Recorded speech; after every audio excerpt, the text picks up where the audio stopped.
জীবনে এমন কিছু জায়গা থাকে যেখানে যাওয়াটা অনেকের জন্য স্বপ্নের মতন, ঠিক তেমনই আমার একটা জায়গা ছিল দেখার মতন, ঠিক সেই জায়গাতেই আজকে গিয়েছিলাম। ছোটবেলায় এই জায়গার আমরা গল্প শুনতাম, ভাবতাম ভিতরে এটার ভিতরে কি আছে।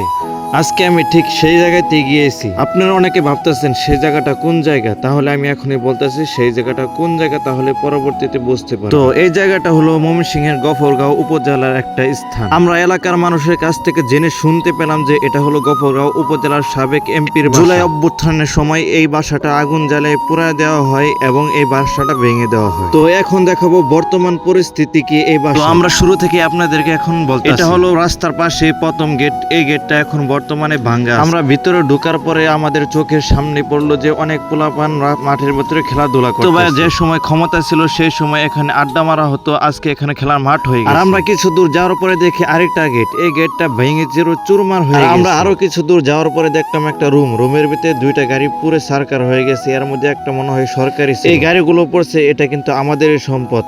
দিন শেষে কিন্তু আমাদেরই ক্ষতি হয়ে গেছে এগুলো গাড়ি পুরা। তারপর আমরা হাঁটতে হাঁটতে তার বাসার দিকে রওনা হলাম।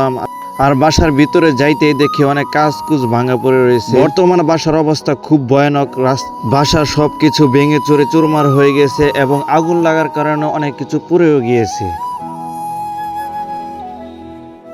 আর আমি জানি ভিডিওটা অনেক লম্বা হয়ে গেছে, আর লম্বা না করে তো আজকের মতন এখানে শেষ। ভিডিওটা তোমাদের কাছে কেমন লাগছে তো কমেন্ট করে জানিও। তো আল্লাহ হাফেজ।